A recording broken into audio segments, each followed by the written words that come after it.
বলতে পারেন ওই এমপ্লয়মেন্ট এক্সচেঞ্জ অফিসটা এখন কোথায়? তা what is the latest position of employment exchange? আজকে যুব সমাজ they are running just like ship without rudder, without any destination. এই নৌকোটা যে কোথায় যাবে পাল নেই।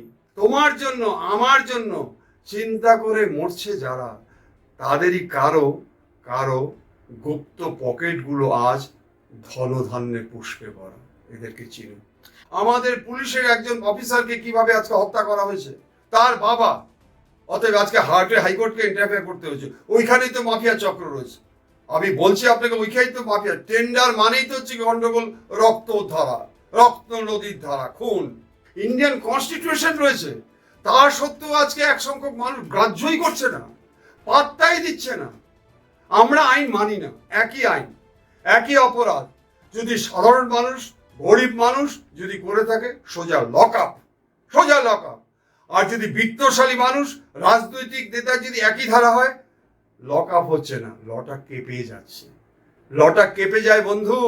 তার জন্য আজকে সুপ্রিম কোর্টে মিস্টার কপিল সিব্বাল রয়েছে, আরো অনেকে রয়েছে, কোটি কোটি টাকা নিচ্ছে। এখন প্রশ্ন হচ্ছে তারা যাবে কোথায়? আজকে বুঝলাম যে এই পুনর্বাসন, আমরা আগে দেখেছি পুনর্বাসিত না হলে উচ্ছেদ করা যাবে না।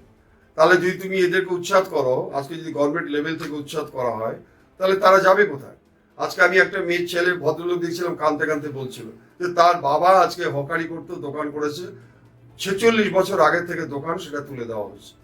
তাহলে ঠিক আছে, যদি তুলে দেওয়া হয়, তাহলে তারা যাবেটা কোথায়? কোন জায়গাটা যাবে? কি চাকরি করবে? আপনি আমাকে প্রশ্নটা করলেন, আপনি বলুন অমুক জায়গায় চাকরি নেওয়া হবে, আপনি আমাকে বলুন তো।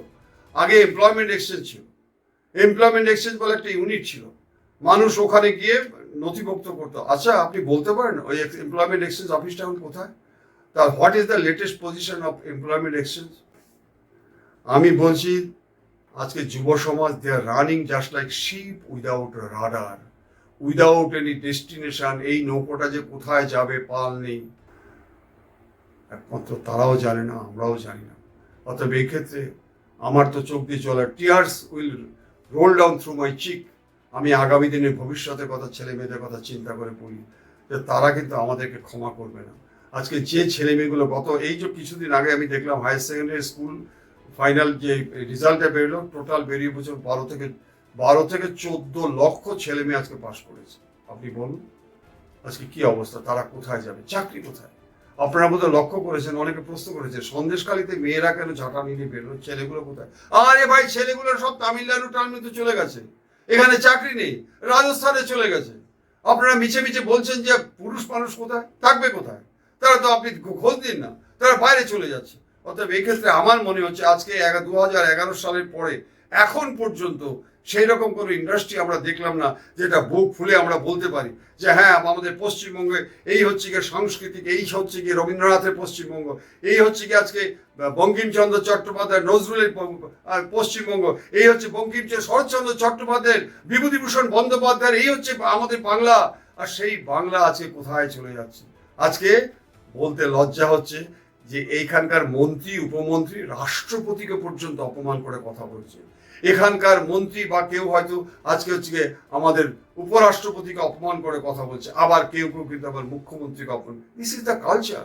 অতএব এই ক্ষেত্রে আমাদের যে সংস্কৃতি, যে বাংলার সংস্কৃতি সারা ভারতকে দেখিয়েছে, সেই বাংলার সংস্কৃতি জাস্ট গ্র্যাজুয়ালি আপনার কিন্তু আজকে সমুদ্রের অতল গহ্বরে চলে যাচ্ছে। কেন চলে যাচ্ছে? তার জন্য দায়ী হচ্ছে কি আমাদের এই আনস্ক্রুপুলাস পলিটিক্যাল লিডার্স, যারা আজকে যেভাবে ভোটে জিতে হয় মন্ত্রী হতে যাচ্ছে, আজকে কাউন্সিলর হতে যাচ্ছে, আজকে প্রধান হতে যাচ্ছে, পোস্ট আর টাকা সব ফাঁকা বন্ধু, সব ফাঁকা। আসল হচ্ছে টাকা। তোমার জন্য, আমার জন্য চিন্তা করে মরছে যারা, ভালো করে শুনুন, তোমার জন্য আমার জন্য চিন্তা করে মরছে যারা, তাদেরই কারো কারো গুপ্ত পকেটগুলো আজ ধনধান্যে পুষ্পে ভরা। এদেরকে চিনুন। স্যার, মমতা বন্দ্যোপাধ্যায় বলছেন টেন্ডার নিয়েও তিনি কড়া বার্তা দিচ্ছেন। তিনি স্পষ্ট বলছেন যে আজ থেকে লোকালি কোনো টেন্ডার করতে দেব না, সব কেন্দ্রীয়ভাবে হবে। এর জন্য আমি কমিটি তৈরি করে দিচ্ছি। কমিটিতে থাকবেন মুখ্য সচিব, স্বরাষ্ট্র সচিব, অর্থ সচিব, সেচ দফতরের সচিব, সিপি, ডিজি, এডিজি, আইন শৃঙ্খলা। এর পেছনের কি রাজনৈতিক সমীকরণ বলে আপনার ধারণা? দেখুন, উনি বলেছেন, এটা তো ভালো কথাই বলেছেন, কিন্তু এটা তো গঠনমূলক কতটা হবে আমার যথেষ্ট সন্দেহ আছে। আপনি যদি টেন্ডারের কথা বলেন, তাহলে প্রথম ওই জাহাজ যেখানে হয়তো তৈরি হয় মেটিয়াবুরু যে সমস্ত ওইসব জায়গায় দেখুন, ওখানে টেন্ডার দিতে গেলে একেবারে গুলি বোম থেকে একদম শুরু করুন। এই যে গার্ডেন রিচে হয়েছিল, সেখানে যে কাউন্সিলরের জন্য হলো, তার বাবা কি কাণ্ড করেছে আপনি জানেন? তার বাবা যে রিভলভার নিয়ে একটা স্কুলে কিভাবে আমাদের পুলিশের একজন অফিসারকে কিভাবে আজকে হত্যা করা হয়েছে, তার বাবা। অতএব আজকে হাইকোর্টকে ইন্টারফেয়ার করতে হয়েছে। ওইখানেই তো মাফিয়া চক্র রয়েছে। আমি বলছি আপনাকে, ওইখানেই তো মাফিয়া। টেন্ডার মানেই তো হচ্ছে গন্ডগোল, রক্ত ধারা, রক্ত নদীর ধারা, খুন। কারণ তারা যাবে কোথায়? তাদের তো সাবস্টিটিউট আপনাকে দিতে হবে। আপনার সাবস্টিটিউটটা কোথায় আপনি আমাকে বলুন না। আজকে যে বর্ধমান বা যেখানে যে ছেলেটি একটা কম্পিউটারে এত কাজ জানে, সে আজকে সন্ত্রাসবাদী হলো কেন? আপনি বলুন, সে কেন হলো? Finding no other alternate in exchange of money, সে আজকে অ্যাকসেপ্ট করে নিয়েছে। এবং তার রিক্রুটিং যারা করছে, তারা কারা রিক্রুটিং করছে? শিক্ষিত ছেলে হোক, গরিব ছেলে হোক, পয়সা বিনিময় করছে। কারোর চাকরি নেই, কোনো এমপ্লয়মেন্ট নেই, কোনো ফ্যাক্টরি নেই, তাহলে এখন আজকে উগ্রবাদী হচ্ছে। আমি আপনাদের আবার বলছি যে আমাদের এই বাংলা বলুন, ভারতে বলুন, অনুপ্রবেশের মাধ্যমে এই ভারত দখল করার বিনা রক্তপাতে একটা গভীর চক্রান্ত চলছে। গভীর চক্রান্ত, যুদ্ধ করার দরকার নেই। স্যার, পার্কিং থেকে তোলাবাজির অভিযোগ খোদ মমতা বন্দ্যোপাধ্যায়ের। উনি যদি বলে থাকেন, দেখুন সব খবর পেয়েছে, একদম ঠিক বলেছে। আপনি গাড়ি এখানে রাখুন, একটা গাড়ি আপনি পার্কিং এর জন্য রাখেন, ফাইন করে দেবে। রাত্রেবেলা দেখুন আজকে পার্কিং করে আজকে কিভাবে গাড়িগুলো রেখে দিচ্ছে, এবং রাস্তা আরো সংকুচিত হয়ে যাচ্ছে।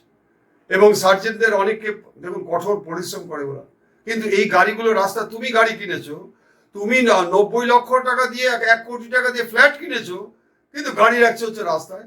এবং এই গাড়ি রাখার দায়িত্ব হচ্ছে গিয়ে দেখার দায়িত্ব পুলিশের থাকছে। চুরি হয়ে গেলে বলে পুলিশ, তুমি কেন বাড়ি করার সময় তুমি কেন আজকে গ্যারেজে নিলে না, তৈরি করলে না? আচ্ছা, রাস্তার মধ্যে আপনি সব জায়গায় দেখুন না। আরে ভাই, ক্যালকাটা কর্পোরেশনের সামনে দেখুন না যে কিভাবে, দূরে ছেড়ে দিন, আপনার নিজেরটা দেখুন না। আপনাদের মনে হয় যে একটা ম্যাগনিফাইং গ্লাস পরেছেন, দূরের জিনিস কাছে দেখছেন, বর্ধমান, নদিয়া, মুর্শিদাবাদ দেখছেন, কিন্তু কাছের জিনিস আপনারা দেখতে পাচ্ছেন না, স্বচ্ছ দেখা যাচ্ছে, ঝাপসা দেখছেন। আপনার চশমাটা খুলে দেখুন, কর্পোরেশনে আইন তৈরি হচ্ছে। আরে কর্পোরেশনের মেয়র সাহেব কদিন আগে কি সুন্দর অ্যানাউন্সমেন্ট করেছে যে আজকে পুকুর ভরাট হলে কিন্তু ওসিদের ছাড়বো না। আপনি বলুন কতগুলো পুকুর আজকে ভরাট হয়ে গেল, কতগুলো পুকুর ভরাট হয়ে গেল আজকে বিভিন্ন জায়গায়। এই যে মহেশতলাতে আজকে বাজিতে আগুন হলো, আপনি জানেন বাজি রাখতে গেলে প্রথম, আমি মহেশতলা চাকরি করেছি, পুকুর না থাকলে বাজি তৈরি করা যায় না। কারণ আগুন লাগলে প্রথম দরকার হচ্ছে পুকুরের জল। কখন আসবে ফায়ার ব্রিগেড? কিন্তু আপনি দেখুন যে কোনো জায়গায়, আপনি এগ্রার পরবর্তীকালে যখন মুখ্যমন্ত্রী প্রচন্ড অ্যানয়েড হয়ে আজকে পুলিশকে অ্যালার্ট করলো, পুলিশকে করলো, একের পরে ধরা পড়ছে। আরে ভাই, ধরা পড়লে কি হবে? যেখানে আজকে বাজি কারখানা হলো, মেয়র বললেন আমরা বাজি তৈরি করা পার্টিকুলার একটা প্লেস করে দেবো, করেছে কি আপনি দেখুন, খোঁজ দিন তো। অতএব এই ক্ষেত্রে আমার মনে হচ্ছে শুধু বললেই হবে না, ইমপ্লিমেন্টেশনটা ইন টাইম, এবং ইট শুড বি কনস্ট্রাকটিভ, মানে গঠনমূলক করতে হবে। আমি মুখের কথা বললে হবে না। এবং সিইং ইজ বিলিভিং, আমি যা চোখে দেখবো সেটা বিশ্বাস করব, আর তারা তো আমি বিশ্বাস করবো। স্যার, আপনার কথা সূত্র ধরেই বলবো, পুকুর ভরাট, এই পুকুর ভরাট নিয়েও এদিন মুখ্যমন্ত্রী বলেছেন যে পুকুর ভরাট হলে সঙ্গে সঙ্গে ভেঙে দিতে হবে, সে যত বড় নেতারই হোক আর যে পুলিশই এর মধ্যে জড়িত থাকুক। বেআইনি নির্মাণ উঠছে, বাড়ি ভেঙে পড়লে দোষ হচ্ছে আমাদের, একটা অ্যাকশন থাকা দরকার। মমতা বন্দ্যোপাধ্যায় বলছে, রীতিমতো পুলিশকে এবং নেতাদের নাম করে তিনি বলছেন। তাহলে আমার মনে হচ্ছে যে এই সমস্ত পুলিশ অফিসার আন্ডারে পুকুর ভরাট হয়েছে, এটা সিক্রেট ইনকোয়ারি করে তাদের কাছে সিরিয়াস অ্যাকশন নেওয়া দরকার। দেখুন, একটা পুকুর ভরাট পরে যখন নাকি প্রমোটার এটা বাড়ি করে, আপনি জানেন কতগুলো নিয়ম আছে। পলিউশন সার্টিফিকেট নিতে হয়, দমকল থেকে সার্টিফিকেট নিতে হয়, কর্পোরেশন থেকে সার্টিফিকেট নিতে হয়, ফায়ার ব্রিগেড থেকে সার্টিফিকেট নেওয়ার পরবর্তীকালে আবার কি নিতে হয়, আবার এই ইলেকট্রিসিটি থেকে নিতে হয়। আপনি বলুন এগুলো কি নিয়েছে? যদি নিয়ে থাকে তাহলে এটা ইলিগাল তুমি কি করে বলছো? তুমি পর্চে জোগাড় করে ফেলেছো, তুমি সমস্ত বিল্ডিং আছে 6 তলা 7 তলা হয়ে যাচ্ছে, হাজার হাজার মানুষ আজকে এই সমস্ত ব্যবসা করে খাচ্ছে। আচ্ছা, আরেকটাও প্রশ্ন মাঝে মাঝে আসে, আমরা খুব বাঙালি করি, খুব বাঙালি করি। আসামে যদি অন্য হয়, ত্রিপুরা যদি কিছু হয়, ছুটে যাচ্ছে। আচ্ছা, বলতে পারেন শহরাঞ্চলে যতগুলো শপিং মল হয়েছে, কটা বাঙালি আছে এবং কেন নেই? এটা মনে হচ্ছে আপনারা যারা আছেন আমার থেকে অনেক ভালো জানেন। আপনারা যদি একবার খোঁজ নেন, এই বড় বড় শপিং মলগুলো কারা কিভাবে পাচ্ছে, এর পিছনের ইতিহাসটা আপনারা বিস্মিত হওয়ার কোনো কারণ নেই, এটাই চলছে, আগামী দিনও চলবে। স্যার মমতা বন্দ্যোপাধ্যায় বলছেন ভাগাভাগি ছাড়া লোভ করবেন না, যারা লোভ করবেন তাদের মুখে ললিপপ দিয়ে অথবা লিউকোপ্লাস দিয়ে বন্ধ করে দিন। কত লাগবে জীবনে বাঁচতে গেলে, কত চাই? আপনারা করছেন জমি বিক্রি, আপনারা করছে জমি বিক্রি, মানে কেন্দ্রীয় সরকারকে উদ্দেশ্য করে তিনি বলছেন বাংলাকে বিক্রি করছে। আইন শৃঙ্খলাটা সম্পূর্ণ রাজ্য সরকারের অধীনে থাকে। আপনার মনে আছে কয়েকদিন আগে বর্ধমান মুর্শিদাবাদ বা মালদাতে একটা ছেলে, স্কুলের ছেলে একটা কি কাজ করতে গিয়ে রিভলভার নিয়ে ঢুকে পড়লো, মাস্টারমশাইরা সমবেতভাবে তাকে আটকেছে। একটা স্কুলের ছেলে রিভলভার নিয়ে যাচ্ছে। মালদাতে কিছুদিন আগে দেখলাম এক ভদ্রলোক সিকিউরিটি গার্ডকে ধাক্কা দিয়ে রিভলভার নিয়ে চলে গেছে। আমার প্রশ্ন হচ্ছে, আপনি যে প্রশ্নটা করলেন, এই প্রশ্নটা আজকে কেন? দীর্ঘদিন ধরে দেখবেন মোষ যখন নাকি মাল বয় না, ঘাড়ের মধ্যে একটা ক্ষত চিহ্ন হয়ে যায়, সে ক্ষত চিহ্ন সারানো যায় না। এই দীর্ঘদিনের যে অভ্যাস, এতদিন ধরে এত অন্যায় করে চলেছে, এত আইন। আপনি কি জানেন আমাদের স্টেট অ্যাক্ট সেন্ট্রাল অ্যাক্ট 1000-এর উপরে বেশি আছে? আপনাকে মনে রাখতে হবে, আমরা ইন্ডিয়ান কনস্টিটিউশন বলি। দেখুন, Indian constitution major act 226 and 32 Indian constitution major act. Major অ্যাক্টে কি আছে? 3টে পা আছে। সেটা কি আছে? IPC, CrPC and evidence act. এবং এই আইপিসি, সিআরপিসি, এভিডেন্স অ্যাক্টের মধ্য থেকে যদি আমরা একটু দেখে থাকি, সিভিল এবং ক্রিমিনাল যেটা বলি, ক্রিমিনালের থেকে আসছে আইপিসি, সিআরপিসি এবং এভিডেন্স অ্যাক্ট। এগুলো হচ্ছে substantive act. This act guided by Indian constitution 226 এবং 32 ইন্ডিয়ান কনস্টিটিউশন। ইন্ডিয়ান কনস্টিটিউশন রয়েছে, তা সত্ত্বেও আজকে এক সংখ্যক মানুষ গ্রাহ্যই করছে না, পাত্তাই দিচ্ছে না। আমরা আইন মানি না। এবং শুনুন, আগামী দিনে আইন যেমন ইন্ডিয়া গভর্নমেন্ট করেছে, সেন্ট্রাল গভর্নমেন্ট করেছে, স্টেট গভর্নমেন্ট, আইন না মানার একটা আইন আছে, সেটাও হয়ে যাবে আগামী দিনে। আপনি দেখে নিন, আইন না মানার একটা আইন, নতুন নতুন আইন হচ্ছে, আবার নতুন নতুন আইন ভাঙার জন্য আইন হচ্ছে। আপনি মনে রাখবেন, একই আইন, একই অপরাধ যদি সাধারণ মানুষ, গরিব মানুষ যদি করে থাকে, সোজা লক আপ, সোজা লক আপ। আর যদি বিত্তশালী মানুষ, রাজনৈতিক নেতা যদি একই ধারা হয়, লক আপ হচ্ছে না, লটা কেঁপে যাচ্ছে, লটা কেঁপে যায় বন্ধু। তার জন্য আজকে সুপ্রিম কোর্টে মিস্টার কপিল সিব্বাল রয়েছে, আরো অনেকে রয়েছে, কোটি কোটি টাকা নিচ্ছে। দেখুন নতুন নতুন কিভাবে নানা রকম ফ্যাকড়া তুলে আইন হবে সোজা। অপরাধী অপরাধ করেছে না অপরাধ করেনি, আইন হবে যে বার্ডেন অফ প্রুফ। একটা মেয়ে যখন ধর্ষিতা হয়, তাকে প্রমাণ দিতে হবে কেন? সাক্ষী নিয়ে এসে সেই আসামিকে প্রমাণ দিতে হবে যে he is innocent, that is burden of proof. এই প্রুফ হবে না কেন? খুন যে করেছে সেই খুনিকে বলতে হবে যে সেই ইনোসেন্ট যদি হয়, তাহলে বার্ডেন অফ প্রুফ করুক। কেন? কেন সেই মেয়েটা একের পর এক ধর্ষিতা হলো, সেই আবার লোকচক্ষু এলাকা, এমনি তার হৃদয়টা ভেঙে চুট পার হয়ে গেছে, সে আজকে যাচ্ছে সাক্ষী নিয়ে বড় ঘুমটো পড়ে বা আজকে বোরখা পড়ে দিনের পর দিন কোর্টে। লজ্জা করে না আপনাদের? এই আইন বদল করা দরকার। আমি মনে করি, আমরাও তদন্ত করেছি, কেন আজকে সেই বিচারক বাড়িতে যাবে না পক্সো আইনে? একটা 6 বছরের বাচ্চা যখন আজকে আউটরেস অফ মডেস্টি হচ্ছে বড় বড় নাম করা স্কুলে, আপনারা কি জানেন সেই 6-7 বছরের বাচ্চা মেয়েটি, তাকে আজকে জুডিশিয়াল আজকে কনফেশনের জন্য সেই ম্যাজিস্ট্রেটের কাছে বদ্ধ ঘরে থাকতে হয়? কেন সেই ম্যাজিস্ট্রেট তার বাড়িতে যাবে না? কেন তার বাড়িতে যাওয়ার সময় লজেন্স নিয়ে যাবে না, বিস্কুট নিয়ে যাবে না? তাকে ভয়টা যাতে আজকে না থাকে। এই আইন কার জন্য? এই আইন হচ্ছে আপনাদের জন্য, গরিব মানুষদের জন্য, অসহায় মানুষদের জন্য, তাদের জন্য নয়। তা নয়তো সালমান খান আজকে যে গাড়িগুলো মারলো, আপনি দেখুন আজকে কতগুলো, একই আইন কিন্তু কিভাবে আজকে মুক্ত হয়ে যাচ্ছে।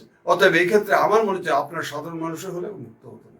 স্যার একটা প্রশ্ন তো বিশেষজ্ঞরা বারংবার করছেন যে ভূমিকম্প হলে অবৈধ নির্মাণের জন্য কলকাতায় ক্ষয়ক্ষতির পরিমাণ মাত্রা ছাড়া হতে পারে, এবং কলকাতার ক্ষেত্রে সল্টলেক, রাজারহাট, নিউ টাউন অঞ্চলে ভূমিকম্পর জেরে মারাত্মক বিপদের আশঙ্কা রয়েছে। বিশেষজ্ঞদের মতে উত্তর কলকাতা, বড়ানগর, শ্যামবাজার অঞ্চলও একইভাবে ধসে যেতে পারে। দমদম, কালীঘাট, যাদবপুরের মতো এলাকায় মাঝারি মানের ক্ষতির আশঙ্কা রয়েছে। এমনকি হাওড়া, বালিও এই প্রভাবের বাইরে থাকবে না। কতটা বিপদে রয়েছে কলকাতা বলে আপনার ধারণা? দেখুন, গতকালকে আমি একটা খুব ভালো অর্গানাইজেশনে ক্যাডমি করেছি, সব বড় বড় ডাক্তার, সব জার্মান থেকে এসেছিল বড় বড় ডাক্তার। তারা বলছে আগামী 40 থেকে 50 বছরের মধ্যে সুন্দরবন থাকবে না। সুন্দরবন যদি না থাকে, মিনিমাম কম করে 40 থেকে 50 লক্ষ মানুষ গৃহহারা হবে, সব কলকাতায় ঢুকবে। কেন জানেন? পরিবেশ, এই যে আপনি আজকে কথাটা বলছেন, এই কথাটা যে কতটা ভয়ঙ্কর আপনি জানেন। ভূমিকম্প হলে আজকে জাপানে কিভাবে আমরা শিক্ষা নিতে পারি। আমাদের এখানে যে সমস্ত মহল হচ্ছে, যে সমস্ত আজকে বাড়িগুলো হচ্ছে, বিশাল বিশাল বাড়ি, আপনারা কি তার ইতিহাসটা জানেন কিভাবে হয়েছে? যে সমস্ত পুকুরগুলো বুঝিয়ে বাড়ি হচ্ছে, একের পর এক যে সমস্ত বাড়িগুলো আমি হচ্ছে, হবেই তো, ভয়ঙ্কর পরিস্থিতি হবে। আজকে হাওড়ায় যেভাবে নাকি বাড়িঘর দীর্ঘদিন থেকেই হচ্ছে, পশ্চিমবঙ্গে হচ্ছে, প্রশাসনের কত আইন আছে আপনি দেখবেন। এই যারা আইন ভঙ্গকারী তারা যদি রাজনৈতিক নেতা হয়, পুলিশ অ্যারেস্ট করবে।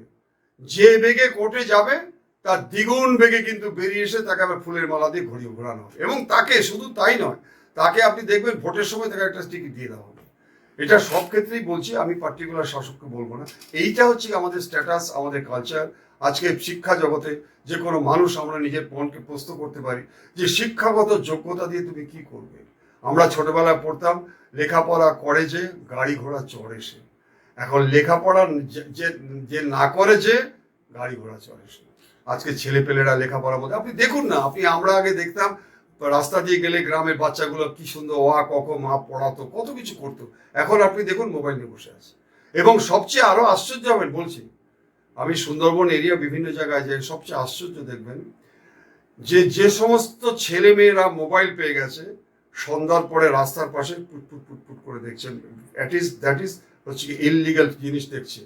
আর যারা মোবাইল পায়নি আজও কিন্তু তারা খেলা নিয়ে পড়ে আছে। মাঠে দেখবেন যারা খেলে তারা জিজ্ঞাসা করবেন তুমি মোবাইল পেয়েছো? না, আমি মোবাইল পাইনি। মোবাইল যারা পাচ্ছে, যে মেয়েটা আজকে বস্তিতে থাকে, মা লোকের বাড়িতে কাজ করে, আজকে 18 বছর বয়সের একটি মেয়েকে 35,000 টাকা মোবাইল নিয়ে ঘুরে বেড়াচ্ছে। মা একবার জিজ্ঞাসা করছে না যে তুমি এই মোবাইলটা কি করে পেলে, তোমার শিক্ষাগত যোগ্যতা কি? প্রশ্নটা এখানে। যে ছেলেটা মোবাইলটা এই মেয়েটিকে দিয়েছে তার বিনিময়ে কিন্তু সে কিছু চায়, এবং যখনই চাইবে তখনই কিন্তু ড্রাগার্স ড্রাউন রিলেশন, আদায় কাজ করার সম্পর্ক শুরু হবে। মার্ডার করে দেবে, চাকু মারবে, থানায় এসে বলবে আমার মেয়ের জীবন শেষ করে দিয়েছে। Who is responsible for this? তুমি নিজের ঘরটাকে ঠিক করো, তোমার মেয়েকে আগে দেখো কোথায় যাচ্ছে। সব দোষ পুলিশের, সব দোষ পুলিশের। রাজনৈতিক নেতাদের কোনো দোষ নেই। তারা হচ্ছে কি প্রথম আমি বলবো দে আর সলিডলি রেসপন্সিবল ফর দিস। আজকে যদি আমাদের দেশের পরিবেশ নষ্ট হয়, আজকে আমাদের দেশের যদি আজকে সার্বভৌমত্ব নষ্ট হয়, আমার দেশের যদি মাতৃভূমিকে আজকে কুলসিত করে, তাহলে যদি প্রথম কেউ হয়ে থাকে তখন হচ্ছে কি আনস্ক্রুপুলাস পলিটিক্যাল লিডার্স। কারণ আপনারা জানেন তাদের নীতি হচ্ছে স্বামী স্ত্রী বাচ্চা সারে জাহাঁ সে আচ্ছা। দেশ শেষ হয়ে যাক, বিক্রি হয়ে যাক, মাতৃভূমি বিভক্ত হোক, কুছ পরোয়া নেই, আমি আমার স্বামী স্ত্রী বাচ্চা সারে জাহাঁ সে আচ্ছা। মুখ্যমন্ত্রী বলছেন বেআইনি নির্মাণ চলছে, তো চলছেই, আকাশ সমান বাড়ি উঠে যাচ্ছে। এখন আবার রাজ্যের যে রং সেটাও কেউ মানে না, ইচ্ছা মতো হচ্ছে, এমনকি বাড়ি ভেঙে পড়তে দোষ হচ্ছে আমাদের। কিন্তু আরে ভাই, মুখ্যমন্ত্রী বলেছেন তো খুব ভালো কথা বলেছেন। আপনি বাড়ি তো অনেক বড় ব্যাপার, ওর পিছনে অনেক বড় বড় লোক থাকে, অনেক কিছু মাথা থাকে। আপনি ডিজেটা বাজে কি করে? যেখানে 62, 65 ডেসিবেলের কথা বলা আছে, আপনি হসপিটালের সামনে দিয়ে ডিজে বাজিয়ে যাচ্ছে। আপনি দেখুন না, সেটাই তো বন্ধ করতে পারছেন। আপনি মাল্টি স্টেট বিল্ডিং বন্ধ করবে? সব মাফিয়াদের ম্যাক্সিমাম, অনেক ভালো ভালো কিন্তু যারা প্রমোটারি করে অনেক ভালো ভালো আছে, অস্বীকার করবো না, কিন্তু ম্যাক্সিমাম হচ্ছে কি মাসেল ম্যানদের রেখে দিয়েছে। আপনি কিছু বলতে গেলে বাড়ি অ্যাটাক করে দিচ্ছে। আপনি মেটিয়াবুরুজ দেখুন না, মেটিয়াবুরুজ ওয়ার্ডগঞ্জ থেকে শুরু করে, গার্ডেন নিচ থেকে শুরু করে, মমিনপুর থেকে শুরু করে বিভিন্ন জায়গায় আপনি দেখুন না কারা মাল্টি স্টেট বিল্ডিং করছে, এবং তাদের এগেনস্টে কত এলিগেশন। আপনি জানেন মমিনপুরের অবস্থাটা কি। অতএব এই ক্ষেত্রে আমার মনে হচ্ছে, আবার আপনাকে বলছি, যে শুধু অর্ডার দিলেই হবে না, কাগজে কলমে দিলে হবে না। এই যে 2019 সালে হোম সেক্রেটারি রাজীব কুমার বিরাট অ্যানাউন্সমেন্ট করলে 2500 বাড়িঘর আজকে সমস্ত ইলিগালি আমরা ইমিডিয়েট অ্যাকশন করবো, সেই পূর্ব জায়গায় ফেরাবো। একটাও করেনি, একটা তো করেনি, শুধু আবার ওয়েটল্যান্ডটাকে ধ্বংস করে দিচ্ছে। ইন্টারন্যাশনাল ল, এটা সুইজারল্যান্ডে হয়েছে, ইউনাইটেড নেশন আন্ডার, আপনারা জানেন সারা পৃথিবীতে 195টা দেশ, তার মধ্যে ইউনাইটেড নেশনে আন্ডার 193টা দেশ। এই 193টা দেশ মিলে ওয়েটল্যান্ড করেছে, আগামী প্রজন্মে যাতে নিঃশ্বাস প্রশ্বাসটা যাতে ঠিক মতো রাখতে পারে, অক্সিজেন যাতে আমরা ঠিক পাই। আজকে দেখুন না কি অবস্থা। আমি বেশি জায়গা বলবো না, যেহেতু ওয়েটল্যান্ড জগদীপতে আজকে ডিক্লেয়ার করা আছে, আপনি গিয়ে দেখে আসুন কি সর্বনাশ করে দিয়েছে, একেবারে চরম সর্বনাশ। কারণ আমি ওখানে গিয়েছিলাম, এবং আজকে গ্রিন বেঞ্চ স্ট্রিক্ট ডাইরেকশন দিয়েছিল যে ওখানে একটা ইটও যাতে না পড়ে। কারণ in compliance to the direction of the green bench, আজকে ডিএম এবং এসপি বলেছে দিস ইজ কমপ্লিটলি ইলিগাল। আমার কাছে কাগজ আছে, আপনি নিয়ে যাবেন। ডিএম এবং এসপি ডিক্লেয়ার করেছিল, কর্পোরেশন ডিক্লেয়ার করেছিল this is completely illegal. In spite of this OC K instruction দিয়েছিল যে তুমি যাও to comply with the direction of the green bench. আজকে গিয়ে দেখুন ও তো ছিঁড়ে ফুড়ে ফেলে দিয়ে আজকে কিভাবে বিল্ডিং গুলো, বিল্ডিং না 4+ বিল্ডিং করেছে, ওখানে বড় বড় কোম্পানি আজকে ঘর করে নিয়েছে, আজকে ব্যবসা করে বেড়াচ্ছে জগতী পোতা সোনারপুর থানার আন্ডারে। অন্য আমি একটা এক্সাম্পল দেবেন, ওটা দেখে আসুন।